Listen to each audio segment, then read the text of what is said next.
आधुनिक भारत के इतिहास की सीरीज में आपका स्वागत है।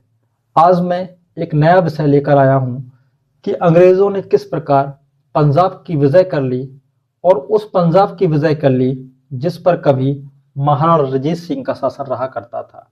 जब महाराणा रणजीत सिंह पंजाब के शासक थे तो उससे कहीं ना कहीं अंग्रेज भी डरते थे, लेकिन अंततः महाराणा रणजीत सिंह की मृत्यु हो जाने के 10 साल के बाद ही अंग्रेजों ने संपूर्ण सिख साम्राज्य को अपने शासन में मिला लिया।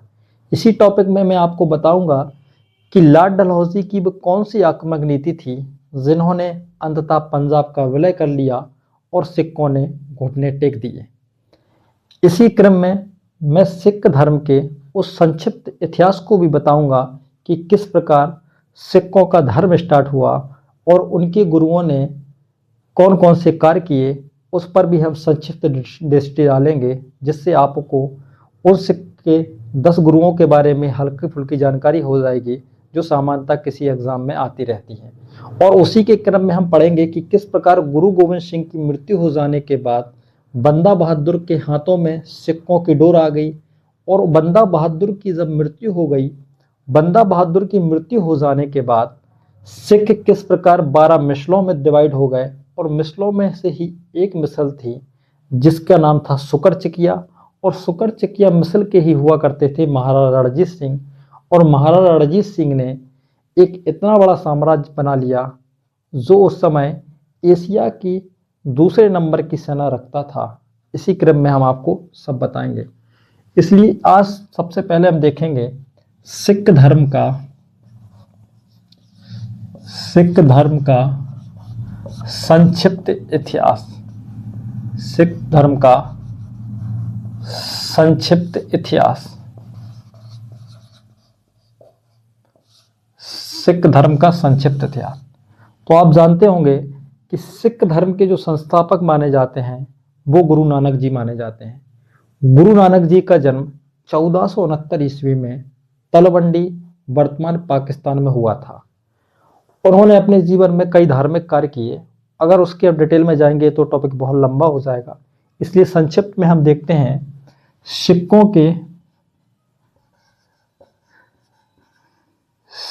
धर्म के प्रमुख गुरु, जिनकी संख्या कितनी है, तो जिनकी संख्या है 10। 10 इसलिए है क्योंकि गुरु गोविंद सिंह ने अपने जीवन में सिखों में जो गुरु की परंपरा चली आ रही थी उसका अंत कर दिया था और सिखों को कुछ महत्वपूर्ण उपदेश दिए थे, वो हम आगे बताएंगे। तो प्रमुख गुरु में सबसे पहले हम देखते हैं गुरु नानक को। गुरु नानक आज संसार के सभी धर्मों में सिख धर्म अपनी पुण्यात्मा के लिए जाना जाता है, जिसमें सिखों के द्वारा संसार के हर कोनों में भंडारों का और लंगरों का आयोजन किया जाता है। उस सिख धर्म का स्टार्टिंग कैसे होती है आप देखिएगा। गुरु नानक का जन्म 1469 ईस्वी में तलवंडी में हुआ था। तलवंडी में हुआ था, ये वर्तमान में पाकिस्तान में पड़ती है, जिसको ननकाना साहब कहा जाता है। ननकाना साहिब। अगर हम देखें तो इनके पिता का नाम कालू मेहता और माता का नाम तृप्ता देवी था। इनकी मृत्यु अगर देखें हम तो 1539 ईस्वी में हो गई। इसलिए सिख धर्म का संस्थापक गुरु नानक को माना जाता है। इनके जीवन के कई आयाम को हम कभी स्पेशली एक वीडियो बनाएंगे जिसमें आपको बताएंगे किस प्रकार सिखों के गुरु हुए, उनके द्वारा कौन कौन से कार्य किए गए। गुरु नानक के बाद दूसरे जो गुरु हुए वो हुए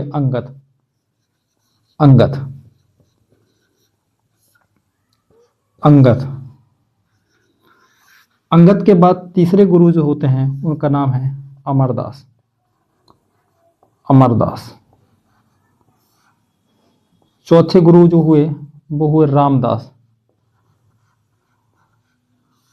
5वें गुरु गुरु अर्जुन देव, अर्जुन देव। 6ठे हरगोविंद, हरगोविंद। 7वें हर राय, 8वें हर राय, हरगोविंद, हर राय, हरकिशन, हरकिशन। 9वें गुरु तेग बहादुर, और जो 10वें हैं वो हैं गुरु गोविंद सिंह, गुरु गोविंद सिंह। इसलिए इस टॉपिक में हम थोड़ा थोड़ा इनके बारे में जान लेंगे, जिसमें सबसे ज़्यादा इम्पोर्टेंट हो जाता है अमरदास का नाम। अमरदास का नाम क्यों महत्वपूर्ण हो जाता है? क्योंकि अमरदास के द्वारा ही लंगर व्यवस्था का आरंभ किया गया था।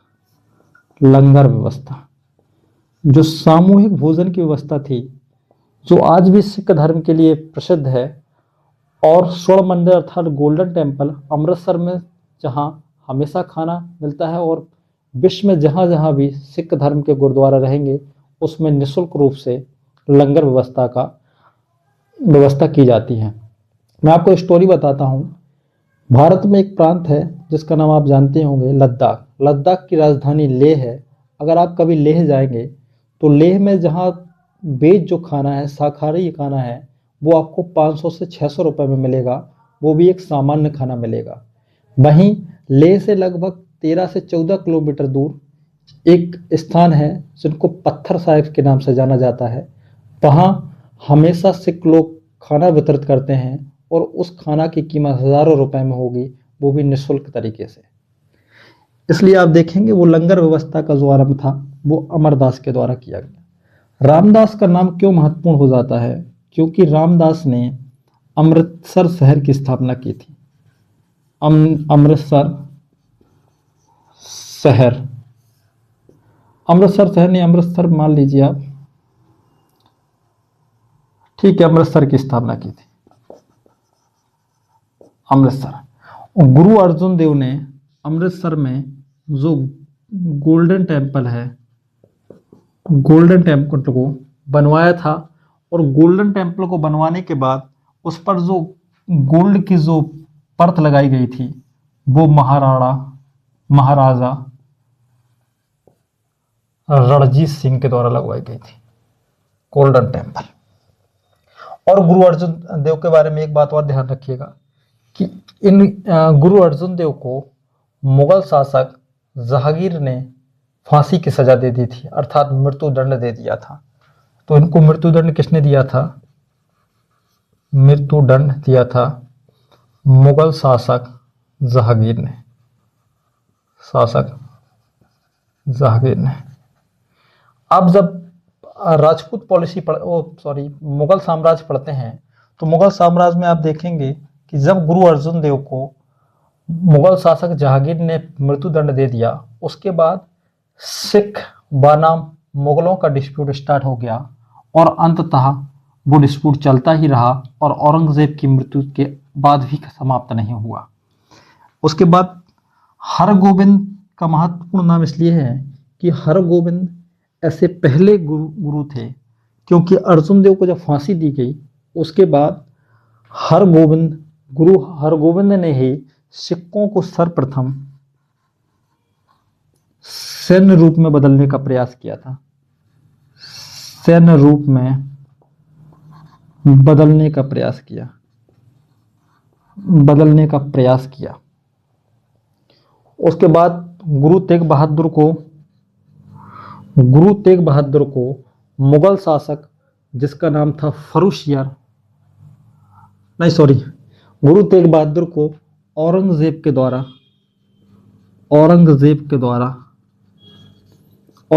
के द्वारा मृत्युदंड दे दिया गया था। इसलिए आप देखेंगे सिखों के दो महान गुरु, जिनमें गुरु अर्जुन देव और गुरु तेग बहादुर को अंततः फांसी दे दी गई या उनको मृत्युदंड दे दिया गया। वो मुगलों की एक गंदी पॉलिसी थी जो धर्म के नाम से कहीं ना कहीं चलती आई थी। और ये है गुरु गोविंद सिंह। गुरु गोविंद सिंह के बारे में आप कुछ याद रखिएगा। गुरु गोविंद सिंह के बारे में याद रखिएगा, इनका जन्म जो है वो हुआ है पटना बिहार, और मृत्यु हुई थी नांदेड़ में। नांदेड़ जो है महाराष्ट्र में, नांदेड़ महाराष्ट्र में है और जन्म पटना में है। गुरु गोविंद सिंह के बारे में एक और स्टेटमेंट ध्यान रखिएगा। इन्होंने एक बुक लिखी थी या एक लेटर टाइप का था जिसका नाम था जफरनामा। तो प्रश्न आता है कि जफरनामा किन के द्वारा लिखा गया, किसके लिए लिखा गया और इसका विषय क्या था। तो जफरनामा जो लिखा गया था वो लिखा गया था मुगल शासक औरंगजेब के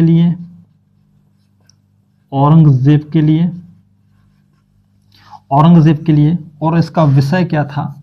तो इसका विषय था युद्ध का दर्शन।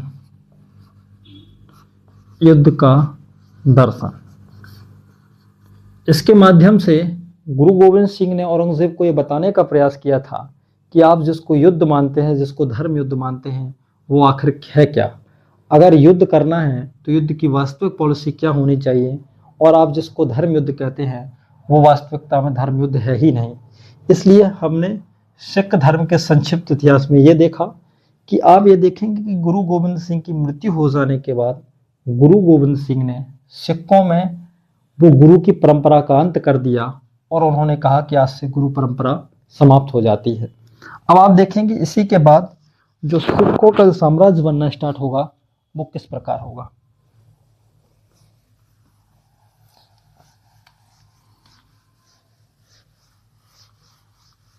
गुरु गोविंद सिंह की मृत्यु हो जाने के बाद सिखों का जो नेतृत्व किया वो किया बंदा बहादुर ने।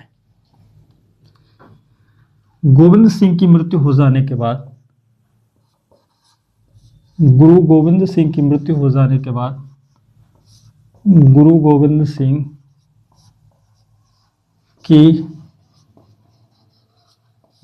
हो जाने के बाद जो सिखों का नेतृत्व किया, सिखों का नेतृत्व जो किया वो किया बंदा बहादुर ने। बंदा बहादुर।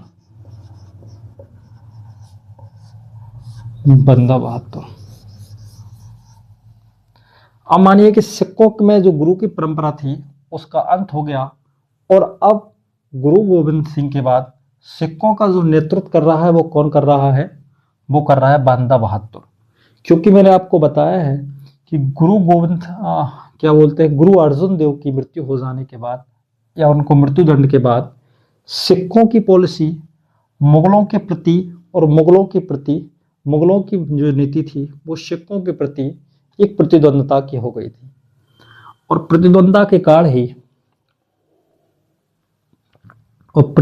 के कारण ही बाद में सिख बनाम मुगल हो गए और सिखों ने इस बात की प्रतिज्ञा कर ली कि मैं मुगलों को उखाड़ फेंकूंगा। आप देखेंगे कि बंदा बहादुर के शासनकाल में सिखों ने सिख राज्य की स्थापना का प्रण ले लिया और इस बात का निश्चय किया कि हम सिखों के क्षेत्र को एक बड़े साम्राज्य में तब्दील कर देंगे। अब आपको मैं बताता हूं मैप के थ्रू। ये देखिए, ये स्थिति है 1707 ईस्वी में औरंगजेब की मृत्यु हो गई। औरंगजेब की मृत्यु हो जाने के बाद मुगल साम्राज्य का विनाश होने लगा। क्यों होने लगा? कहा जाता है कि मुगल काल में औरंगजेब का शासनकाल मुगलों की अंतिम संध्या थी, उसके बाद रात होने ही वाली थी जब यह स्थिति हुई और एक तरफ औरंगजेब की मृत्यु हो गई। औरंगजेब की मृत्यु हो जाने के बाद औरंगजेब के उत्तराधिकारी के लिए युद्ध हुए और उस युद्ध में बहादुर प्रथम नाम से एक व्यक्ति शासक बैठा। उसकी उम्र इस समय 63 वर्ष की थी। बहादुर प्रथम ने क्या किया कि सभी के साथ समझौता की नीति अपनाई, लेकिन सिखों के खिलाफ उसने अपने आप को भी मजबूत कर दिया। इसलिए सिक्कों और मुगलों के मध्य युद्ध चलता ही रहा। उसमें एक नाम आता है बंदर बहादुर। बंदा बहादुर ने सिख साम्राज्य की स्थापना का प्रण ले लिया कि हम अपने आप को एक बड़े सिख साम्राज्य में परिवर्तित कर देंगे। लेकिन अंततः हुआ क्या कि बंदा बहादुर, जिनका वास्तविक नाम लक्ष्मण सिंह था, इनके द्वारा एक नाम था चप्पड़चिड़ी के युद्ध के बाद, चप्पड़चिड़ी का युद्ध जो इन्होंने मुगलों के खिलाफ लड़ा, मुगलों के खिलाफ युद्ध का बिगुल बजा दिया। अंततः चप्पड़चिड़ी के युद्ध में जो 1710 ईस्वी के आसपास में हुआ, उस युद्ध में इन्होंने मुगलों के एक हुआ करते थे जिनका नाम था वजीर खान को पराजित कर दिया और मुगलों के खिलाफ युद्ध की घोषणा कर दी। ये पृष्ठभूमि इसलिए है कि धीरे धीरे यही पृष्ठभूमि ही महाराणा रणजीत सिंह को एक बड़े साम्राज्य में परिवर्तित कर देगी। उसके बाद वजीर खान के खिलाफ इन्होंने एक बड़ा युद्ध में जीत हासिल कर ली और जीत हासिल करने के बाद बंदा बहादुर ने अनेक रिफॉर्म्स किए, अनेक सुधार किए। अनेक सुधार कैसे किए? अनेक सुधारों में इन्होंने जमींदारी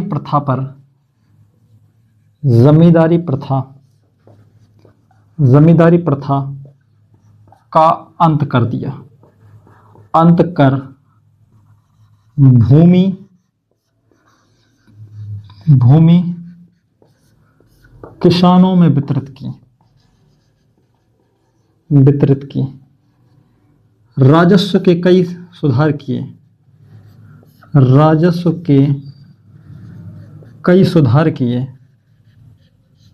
सुधार किए।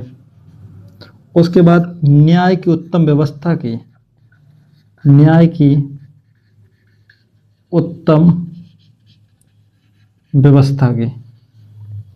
और भी बहुत सारे रिफॉर्म्स किए। जब ये सब रिफॉर्म्स बंदा बहादुर कर रहे थे तो इन रिफॉर्म्स के आधार पर पंजाब की जनता में लक्ष्मण सिंह अर्थात बंदा बहादुर की स्वीकृति अधिक बढ़ गई। और उसी समय जो मुगल शासक हो गया था वो हो गया था फर्रुखसियर। क्योंकि फर्रुखसियर जो था वो 1713 से लेकर 1719 ईस्वी तक मुगलों का सम्राट रहा था। फर्रुखसियर एक मूर्ख व्यक्ति था और अंततः इसको भी हत्या कर दी गई थी इसकी। ये पहला मुगल शासक था जिसकी हत्या कर दी गई थी। तो फर्रुखसियर के शासनकाल में ही बंदा बहादुर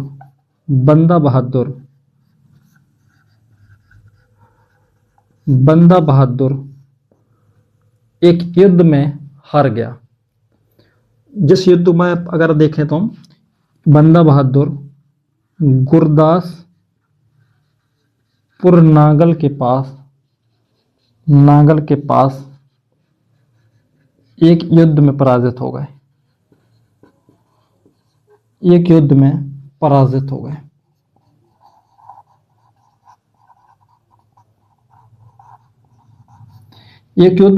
हो गए और पराजित होने के बाद बंदा बहादुर को मुगल शासक फर्रुखसियर के सामने लाया गया और फर्रुखसियर ने उनके सामने शर्त रखी कि यदि आप इस्लाम स्वीकार कर लेंगे तो आपको जीवन दान दे दिया जाएगा और अगर आप इस्लाम स्वीकार नहीं करेंगे तो आपको मृत्युदंड दे दिया जाएगा। अंततः बंदा बहादुर ने एक पराक्रमी की तरह इस्लाम स्वीकार करने से मना कर दिया और इनको भी मृत्युदंड दे दिया गया। इस प्रकार बंदा बहादुर का भी अंत हो गया। अब जब बंदा बहादुर का अंत हो गया, उस बंदा बहादुर का जिसने सिक्कों को एक बड़े साम्राज्य की ओर परिवर्तित करने का कोशिश की, जिसने सिक्कों के आधुनिक राज्य की नींव रखने का प्रयास किया था, उस बंदा बहादुर को अंततः मृत्युदंड के द्वारा समाप्त कर दिया गया। जब बंदा बहादुर की मृत्यु हो गई तो अब प्रश्न ये उठने लगा कि सिक्कों की वास्तविक शक्ति किसके हाथ में नियंत्रित होगी। तभी जो सिख साम्राज्य था, अब आप देखिएगा, सिख साम्राज्य कई मिसलों में बट गया। मिसल मतलब संघ, कई मिसलों में बट गया, कई मिसलों में बट गया। जैसे सुकरचकिया मिसल, भंगी मिसल, रामगढ़िया मिसल आदि आदि, ऐसी कई मिसलें बनी जिनकी टोटल संख्या कितनी थी? 12। तो मिसलों की संख्या 12। इस प्रकार जो बंदा बहादुर ने सिक्कों को नियंत्रण करने का प्रयास किया था और एक न्यायपूर्ण शासन देने का वादा किया था, उसका अंत हो गया और सिख साम्राज्य अब 12 मिसलों में बढ़ चुका था। इन्हीं 12 मिसलों में से एक मिसल थी जिसका नाम था सुकरचकिया मिसल। सुकरचकिया मिसल के जो प्रमुख हुआ करते थे वो हुआ करते थे महासिंह। महासिंह के बेटे ही थे जिनका नाम था महाराजा रणजीत सिंह।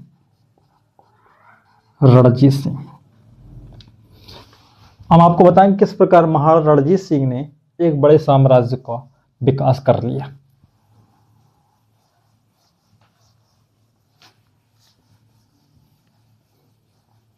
महाराजा रणजीत सिंह,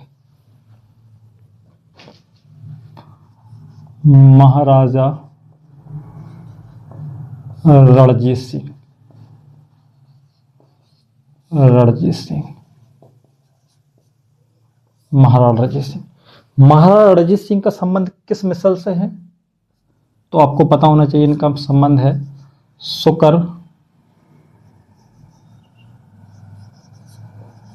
सुकरचकिया मिसल से। सुकरचकिया मिसल से। अब आप देखिएगा, ये भारत है। धीरे धीरे मुगलों का अंत होने लगा था और मुगल सत्ता कमजोर पड़ने लगी थी। मुगल सत्ता जब कमजोर पड़ रही थी तो मुगल सत्ता में नादिर शाह ने 1739 ईस्वी में मुगलों पर एक आक्रमण किया था और करनाल के युद्ध में मुगलों को बहुत बुरी तरीके से पराजित किया था। पराजित करने के बाद जब ये व्यक्ति वापस चला गया फारसिया ईरान, उसके बाद इसके एक गवर्नर हुआ करता था, इसका सेनापति हुआ करता था जिसका नाम था अहमद शाह अब्दाली। अहमद शाह अब्दाली ने भारत पर कई बार आक्रमण किए थे, जिसने लगभग 1747-48 से स्टार्ट किए और 1764 ईस्वी तक या 67 ईस्वी तक लगातार आक्रमण करता रहा था। इसलिए संपूर्ण मुगल साम्राज्य का जो अंत कर दिया वो अहमद शाह अब्दाली ने ही कर दिया। इसलिए अहमद शाह अब्दाली ने लगभग पंजाब के संपूर्ण क्षेत्र को रौंद रखा था। उसके साथ साथ जब मराठाओं ने पंजाब को नियंत्रण करने का प्रयास किया था तो अहमद शाह अब्दाली ने थर्ड बैटल ऑफ पानीपत में अहमद शाह अब्दाली ने मराठों को भी हरा दिया था। इसलिए आप देखेंगे कि जो पंजाब का एरिया है उसमें शून्यता की स्थिति है। शून्यता की स्थिति क्यों है? क्योंकि नीचे मुगलों का जो शक्ति हुआ करती थी वो क्षीण हो चुकी है और उनके पास इतनी शक्ति नहीं है कि वो पंजाब को नियंत्रित कर पाए। और दूसरी शक्ति हुआ करती थी मराठा, जो पंजाब को नियंत्रण कर सकती थी। मराठाओं की स्थिति भी खत्म हो चुकी थी। इसलिए इस स्थिति का जो सबसे ज्यादा फायदा मिला वो मिला महाराजा रणजीत सिंह को। महाराजा रणजीत सिंह ने ही एक बड़े साम्राज्य को बदलने का प्रयास किया। इसलिए अहमद शाह अब्दाली की मृत्यु हो जाने के बाद इसका पोता हुआ करता था जिसका नाम था जमान शाह। जमान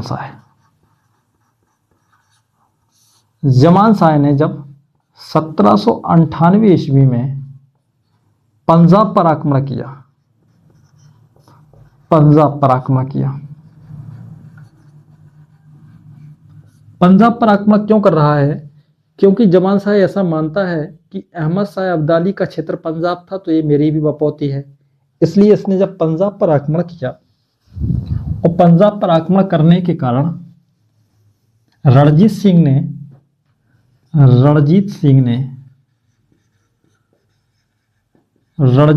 ने इस आक्रमण को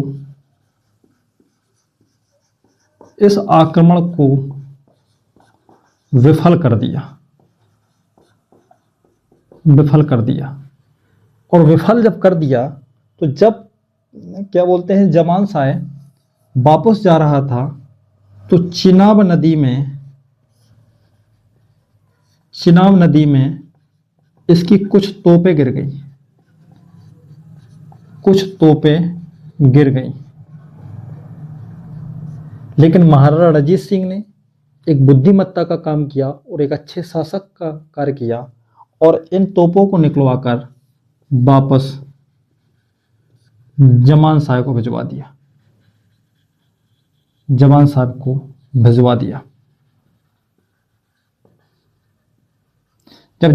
को भिजवा दिया तो जमान साहब अत्यधिक प्रसन्न हुआ और प्रसन्न होने के कारण जमान साहब ने महाराणा रणजीत सिंह को लाहौर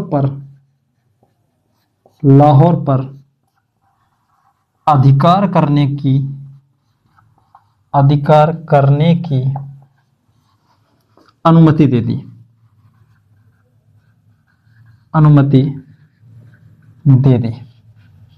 जब अनुमति दे दी तो तुरंत एक्शन लेते हुए महाराणा रणजीत सिंह ने 1799 ईस्वी में लाहौर को अपने नियंत्रण में ले लिया। लाहौर को अपने आधिपत्य में ले लिया।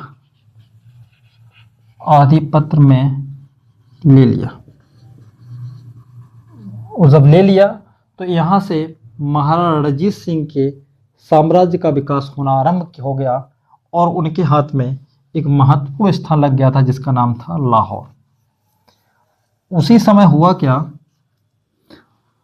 उस समय सिक्कों में जो सबसे प्रतिष्ठित जगह हुआ करती थी वो लाहौर हुआ करता था और दूसरा स्थान हुआ करता था अमृतसर। क्यों?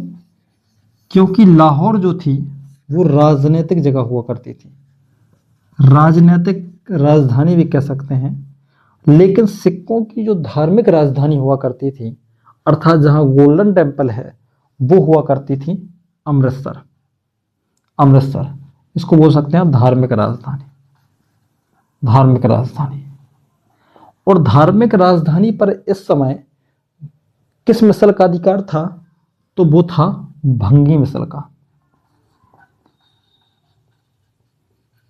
इसलिए रणजीत सिंह ने तत्कालीन समय में राजनीतिक राजधानी पर तो सिक्कों के अधिकार कर लिया, लेकिन जो धार्मिक राजधानी थी जो भंगी मिसल के नियंत्रण में थी इसको भी रणजीत सिंह ने 1804-5 के दौरान इसको भी अपने नियंत्रण में कर लिया।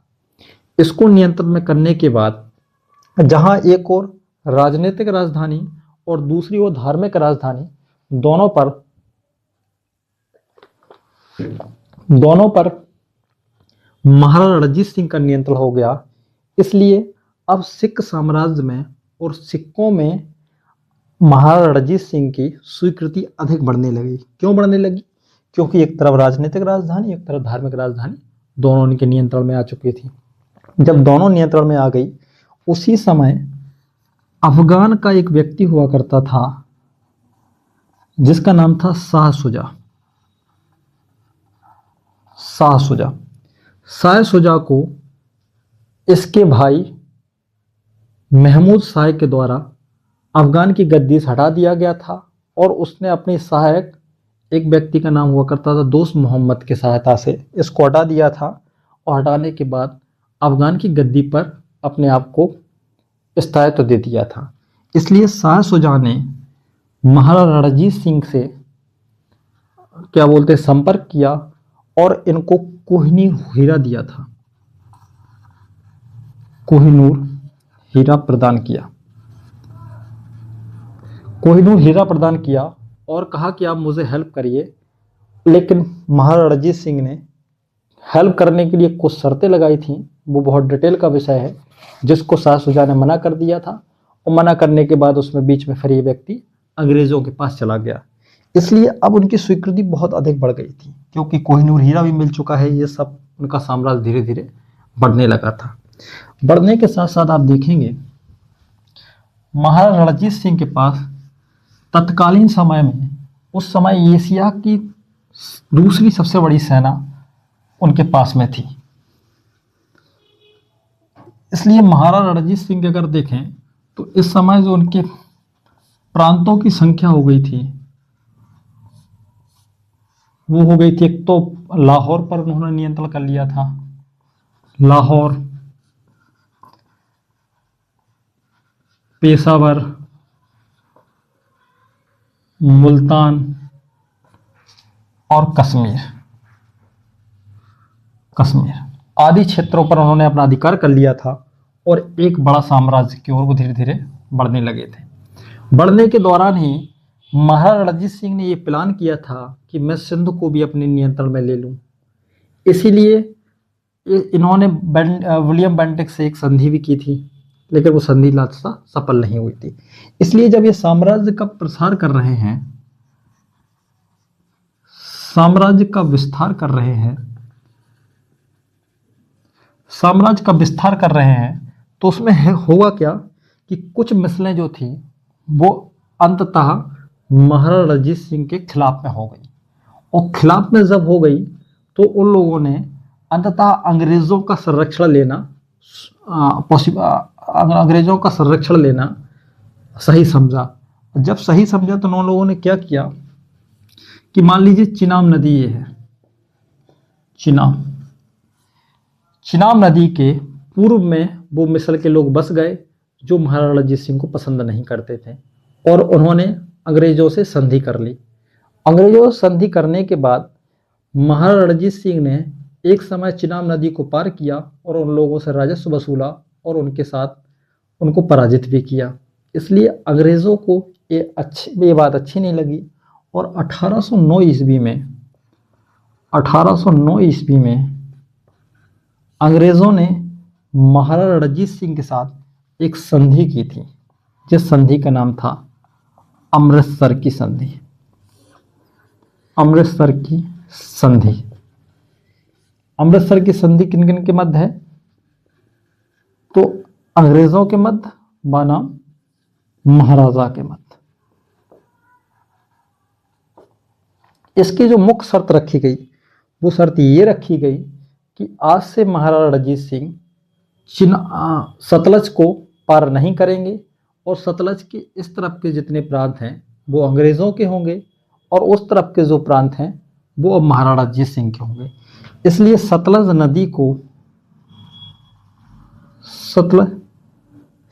नदी को यहाँ चिनाब नहीं, सॉरी, यहाँ सतलज कर लीजिएगा, सतलज। इसलिए सतलज नदी को अंग्रेज वर्सेस महाराजा की सीमा मान ली गई, सीमा रेखा मान ली गई। आप देखिएगा कि अमृतसर की संधि के अकॉर्डिंग ये शर्त लगा दी गई कि आज से महाराणा रणजीत सिंह सतलज को पार नहीं करेंगे, और सतलज के इस पार के सारे क्षेत्र ब्रिटिश ईस्ट इंडिया कंपनी के क्षेत्र होंगे, और उस तरफ के जितने क्षेत्र हैं वो रणजीत सिंह के स्वीकार कर लिए अंग्रेजों ने, और रणजीत सिंह को इस बात की परमिशन दे दी कि अब आप पश्चिम की ओर जितना चाहें उतना विस्तार कर सकते हैं। लेकिन यहाँ महाराणा रणजीत सिंह का वो सपना टूट गया, जो उनका सपना था कि हम सभी सिक्कों की मिसलों को एक दिन नियंत्रण कर लेंगे और प्रशासन कर लेंगे। अंततः ये प्रारंभिक दौर था जब महाराणा रणजीत सिंह ने अंग्रेजों से राजनीतिक संधि तो की, लेकिन इस संधि में कहीं ना कहीं महाराणा रणजीत सिंह हार चुके थे। एक प्रसिद्ध इतिहासकार है, एक प्रसिद्ध विद्वान है बिस्मार्क ने कहा है कि जब भी कोई पॉलिटिकल संधि होती है, कोई राजनीतिक संधि होती है, तो उस संधि में हमेशा एक व्यक्ति घोड़ा होता है और दूसरा व्यक्ति घुड़सवार होता है। अर्थात एक व्यक्ति को अधिक लाभ होता है और दूसरे को हानि होती है, क्योंकि उसमें जो ज़्यादा ताकतवर होगा वो उस संधि को अपने अकॉर्डिंग ले जाता है। इसलिए इस बार महाराणा रणजीत सिंह कहीं ना कहीं पॉलिटिकल स्ट्रेटजी में पीछे हो गए और उन्होंने ये स्वीकार कर लिया। इस समय गवर्नर जनरल की बात करें तो मेटकॉफ के मध्य हुआ था, मेटकॉफ। अब आप आगे देखेंगे कि अब ये महाराणा रणजीत सिंह इस बात के लिए सहमत हो गए कि हम अपना जितना विस्तार है वो पश्चिम की ओर करेंगे। इसी दौरान महाराणा रणजीत सिंह ने 1831 ईस्वी में बेंटिंक से मुलाकात की थी, लॉर्ड विलियम बेंटिंक से मुलाकात की और कहा कि सिंध को जीतने के बाद आधा हम सिंध आपको दे देंगे, आधा हम रख लेंगे। लेकिन विलियम बेंटिंक सहमत नहीं हुआ था और सहमत न होने के बाद विलियम बेंटिंक ने इसी बात का फायदा उठाया था और सिंध पर एक व्यापारिक संधि करने के लिए दबाव डाला था। उसके बाद आप देखिए कि दौर आ चुका था 1840 ईस्वी के आसपास का। 1840 में ब्रिटिश ईस्ट इंडिया कंपनी ने चूंकि एक अफगान युद्ध भी लड़ा था और उसे किसी भी प्रकार से रसिया और फ्रेंच के मध्य जो संधि चल रही थी उसको कंट्रोल करना था। इसलिए ब्रिटिश ईस्ट इंडिया कंपनी ने महाराणा रणजीत सिंह पर इस बात का दबाव डाला कि अगर हम अफगानिस्तान को जीतना चाहते हैं तो अंग्रेज़ों की जो सेना है वो आपके क्षेत्र से गुजर जाए। लेकिन रणजीत सिंह ने इस बात को मना कर दिया और आधुनिक किताब में शायद जो स्पेक्ट्रम की किताब में इस बात को लिखा गया है कि महाराणा रणजीत सिंह इस बात के लिए सहमत हो गए थे। लेकिन सामान्यतः अगर देखें और वी.आर. ग्रोवर वगैरह में, तो वी.आर. ग्रोवर में लिखा हुआ है कि ये बात की पुष्टि नहीं की थी और रणजीत सिंह जो थे उन्होंने अस्वीकार कर दिया था और ब्रिटिश ईस्ट इंडिया कंपनी ने पंजाब के क्षेत्र को नहीं चुन पाया था। इसलिए 1838 ईस्वी में एक त्रिपक्षीय संधि हुई जिसमें महाराजा स्वयं, अफगान शासक, पूर्व शासक शाह शुजा और ब्रिटिश ईस्ट इंडिया कंपनी थी।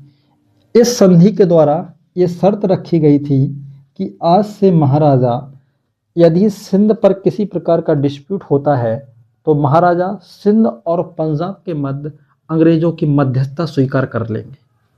और शाह शुजा के सामने भी ये शर्त रखी गई थी कि वो सिंध पर सारे अधिकार त्याग देंगे। यहाँ पर भी महाराजा ने अंततः मुक्की खा ली और अंग्रेजों से कहीं ना कहीं पीछे रह गए। इसलिए इस शर्त के बाद महाराणा रणजीत सिंह ने शर्त तो स्वीकार कर ली, एक शर्त बेहतर नहीं थी। और 1839 ईस्वी में महाराणा रणजीत सिंह की मृत्यु हो गई। जब महाराणा रणजीत सिंह की मृत्यु हो गई, मृत्यु हो जाने के बाद महाराणा रणजीत सिंह के उत्तराधिकारी जो हुए, उन उत्तराधिकारियों से पढ़ने से पहले मैं महाराजा रणजीत सिंह के बारे में थोड़ा आपको और बताना चाहता हूँ, जहाँ से प्रश्न आते हैं।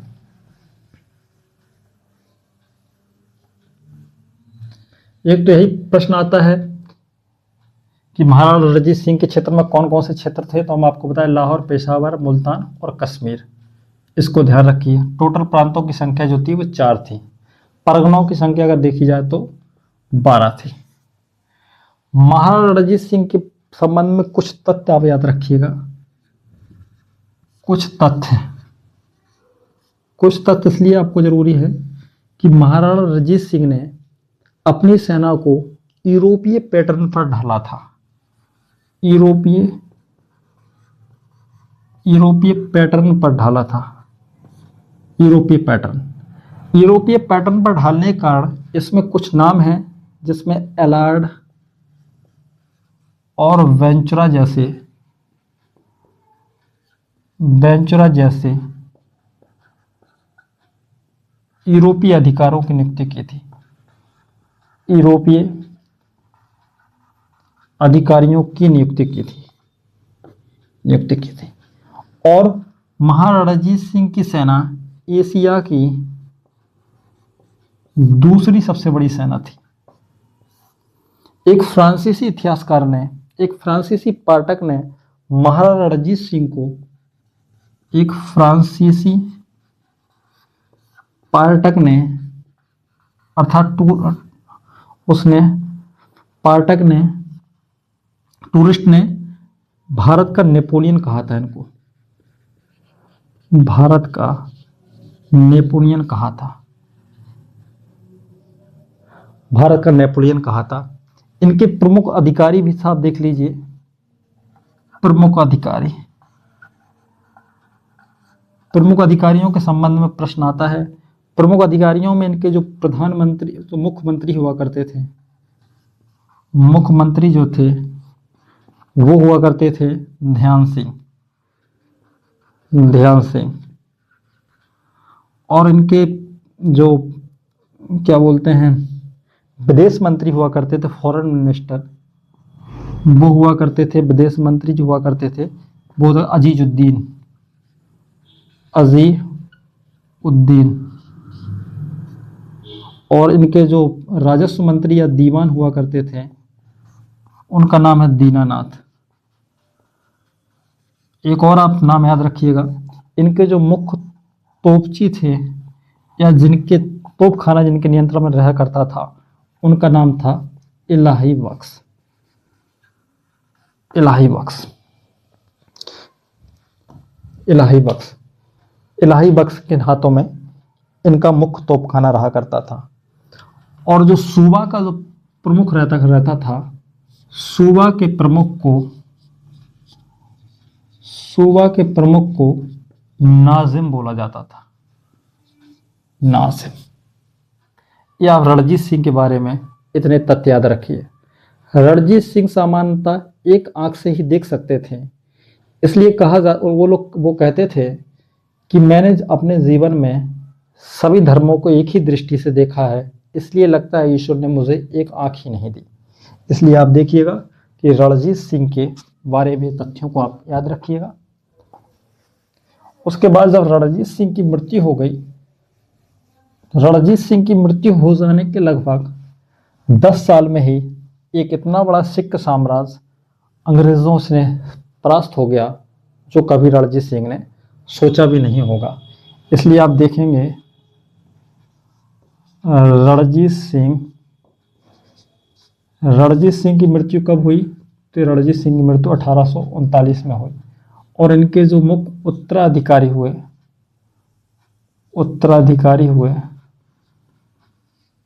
उत्तराधिकारी हुए उसमें कुछ नाम आप ध्यान रखिएगा।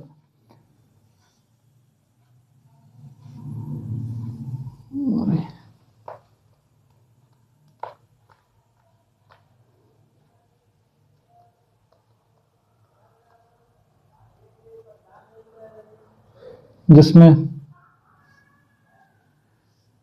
नौनिहाल सिंह, शेर सिंह और दलीप सिंह, और यहां आप लिख लीजिए खड़क सिंह। इसके बाद जो नए उत्तराधिकारी हुए खड़क सिंह की मृत्यु हो गई। इस प्रकार आते आते आप देखेंगे अंतिम शासक दलीप सिंह बचे। इसलिए अब आप देखेंगे जब रणजीत सिंह की मृत्यु हो गई तो रणजीत सिंह की मृत्यु हो जाने के बाद अंग्रेज ये चाहते थे कि किसी भी प्रकार हम अब पंजाब का विलय कर लें। और पंजाब का विलय करने के लिए उस समय भारत में एक गवर्नर आया जिसका नाम था लॉर्ड हार्डिंग। और लॉर्ड हार्डिंग जो है वो अत्यधिक योग्य व्यक्ति भी है और उसके अंदर सैन्य पराक्रम भरा हुआ है। और सैन्य पराक्रम भरा हुआ है इसलिए उसने कई बार ब्रिटिश सरकार को इस प्रकार के लेटर लिखे कि हम सिखों का अंत यूं कर सकते हैं, जब हमने इतने बड़े भारत को जीत लिया है तो सिख साम्राज्य आकर हमारे सामने किस खेत की मूली है। लेकिन अंततः ब्रिटिश सरकार ने इस बात का परमिशन नहीं दिया। लेकिन ये स्थिति कुछ समय बाद बदल गई और समय आ गया प्रथम आंग्ल सिख युद्ध का। अंत में एक अंग्रेज अधिकारी थे, उन्होंने ये बयान दिया कि हम सीधे ही कुछ समय बाद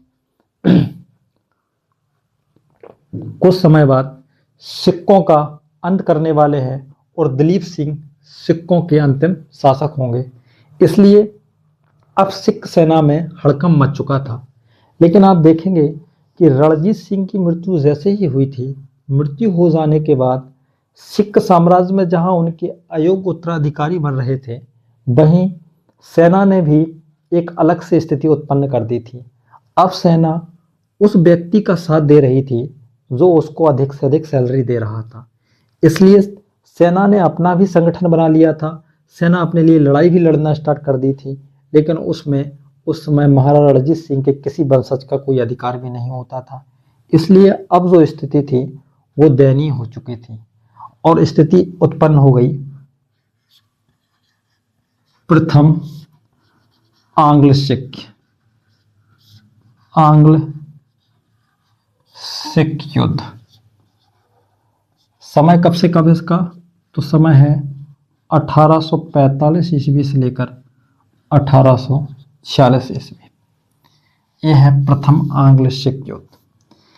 प्रथम आंग्ल सिख युद्ध इसलिए क्योंकि अंग्रेजों की साम्राज्य विस्तार करने की नीति और उनकी वही नीति कि किसी भी प्रकार भारतीय कोई शासक कमजोर हो और उस कमजोरी का फायदा मैं उठा लूं।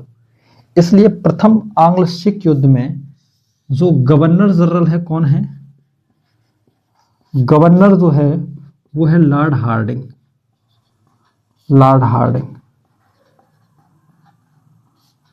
और दूसरी तरफ जो सिख हैं, सिखों का शासक कौन है? तो सिखों का जो शासक है वो है दलीप सिंह महाराजा है। लेकिन दलीप सिंह जो हैं वो अल्पवयस्क हैं, बहुत छोटे हैं, और छोटे होने के कारण इनका जो संरक्षण कर रहे हैं वो रानी अर्थात इनकी मां रानी जिंता और मंत्री जो हैं लाल सिंह। इसलिए मंत्री जो लाल सिंह है और रानी चिंता है, इनके मध्य किसी प्रकार का इतिहासकार लिखते हैं कि प्रेम संबंध था।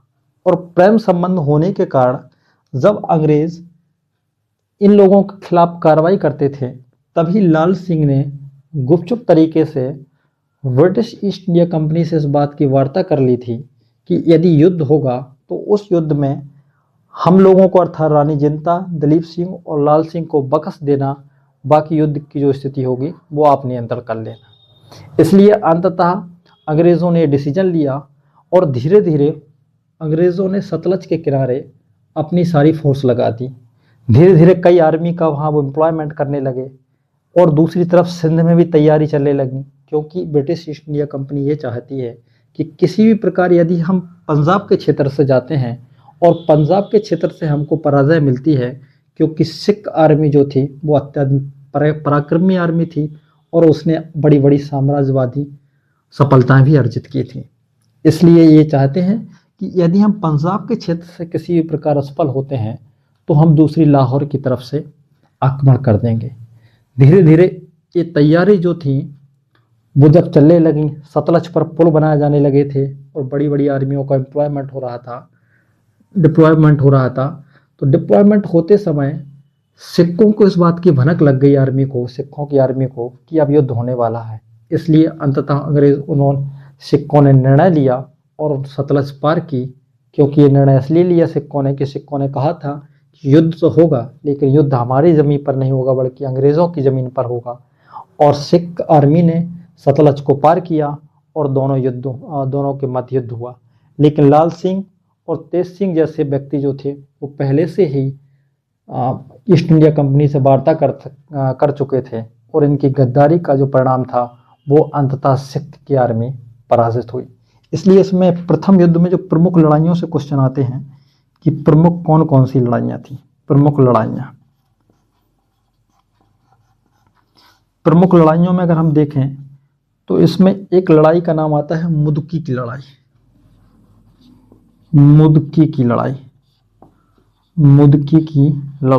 ये शायद किसी यूपीपीसीएस में क्वेश्चन में पूछा गया है। मुदकी की लड़ाई, फिरोजपुर की लड़ाई, फिरोजपुर की लड़ाई, बुंदेलवाल बुंदेलवाल की लड़ाई, अलीवाल की लड़ाई, अलीवाल की लड़ाई, सुब्बारान की लड़ाई। ये लड़ाइयां जो हैं प्रथम आंग्ल सिख युद्ध से संबंधित हैं।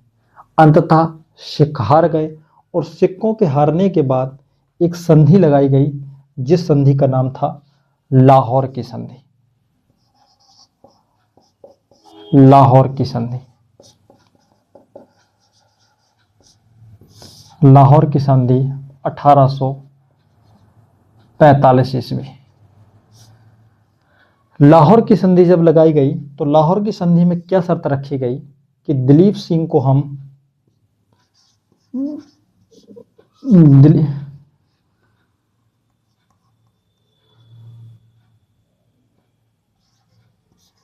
दिलीप सिंह को महाराजा स्वीकार कर लिया गया, महाराजा स्वीकार कर लिया गया। और महाराजा स्वीकार करने के साथ साथ दिलीप सिंह को एक संरक्षण मंडल में रखा गया, जिसमें उनकी माता रानी जिंदा और मंत्री लाल सिंह थे। और उसके बाद ये शर्त रखी गई कि आज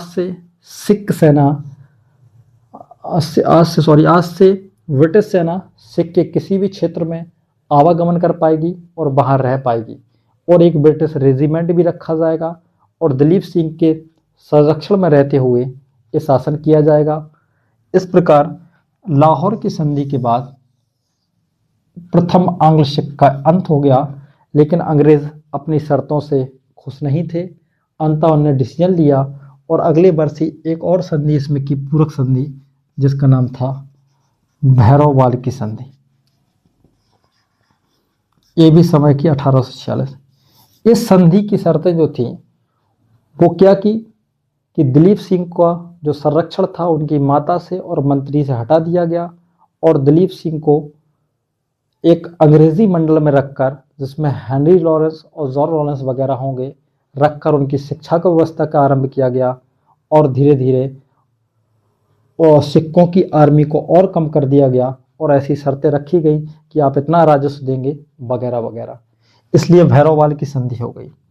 अब आप देखेंगे कि दूसरे सिख युद्ध की पृष्ठभूमि कैसे तैयार हो रही है। दूसरे सिख की जो युद्ध की जो पृष्ठभूमि है वो कहीं ना कहीं प्रथम सिख युद्ध में ही छिपी हुई है।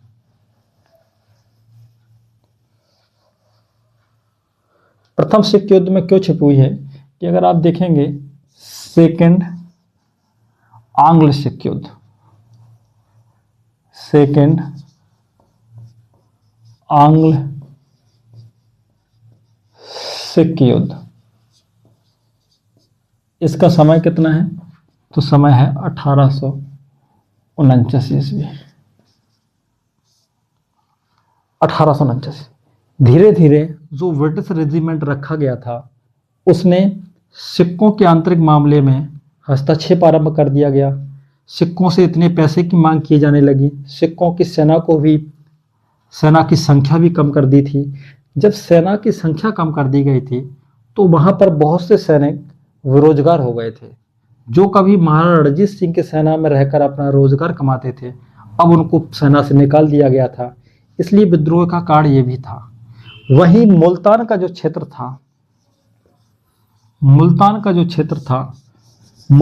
क्षेत्र का जो सूबेदार हुआ करता था, गवर्नर हुआ करता था, उसका नाम था मूलराज। ब्रिटिश सरकार ने निर्णय लिया कि मूलराज को वहां से हटा देगी। हटाने के बाद उसने दूसरे व्यक्ति को नियुक्त करने का आदेश दिया, और जब दूसरा व्यक्ति कुछ अंग्रेजों के साथ गया तो मूलराज ने अपने पद को छोड़ने का मतलब डिसीजन ले लिया और पद छोड़ भी दिया। लेकिन कुछ व्यक्तियों के द्वारा उन अंग्रेज अधिकारियों की हत्या कर दी गई और मूलराज को दोबारा से सूबेदार बना दिया गया। जब दोबारा से बना दिया गया तो ब्रिटिश सरकार ने एक सेना भेजी, वो सेना भी जाकर मूलराज से मिल गई। और जब मूलराज से मिल गई तो मूलराज का जो बड़ा विद्रोह था वही दूसरे आंग्ल सिख युद्ध का कारण बना। क्यों बना? क्योंकि ब्रिटिश सरकार ये चाहती थी कि किसी प्रकार मुझे इस बात का बहाना मिल जाए, जिससे मैं सिक्कों के उस क्षेत्र को भी हड़प पाऊं। उसी समय आप देखेंगे British governor Lord Dalhousie Lord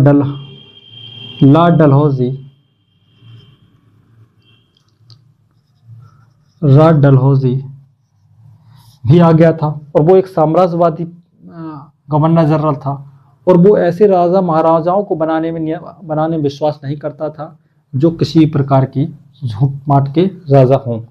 इसलिए अंततः लॉर्ड डलहौजी ने स्वयं एक्शन लिया और कुछ लड़ाइयाँ हुई जिनको आप याद रखिएगा, जिसमें रामनगर,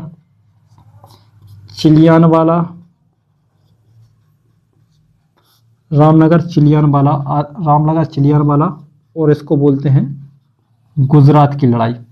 इन लड़ाइयों के बाद अंततः सिख साम्राज्य का अंत हो गया और सिख सेना पराजित हो गई। उसके बाद जो दलीप सिंह थे, दलीप सिंह को अंग्रेज़ों ने ब्रिटेन भेज दिया। वहीं पर वो शिक्षा हासिल करते रहे और ब्रिटेन में जाकर उन्होंने सिख धर्म ज्वाइन कर लिया और वहाँ जाकर ईसाई धर्म स्वीकार कर लिया और अंततः सिख साम्राज्य का अंत हो गया। इसलिए इस टॉपिक में मैंने आपको बताया कि किस प्रकार सिख साम्राज्य का अंत हो गया और ब्रिटेन ने मिला लिया। Thank you.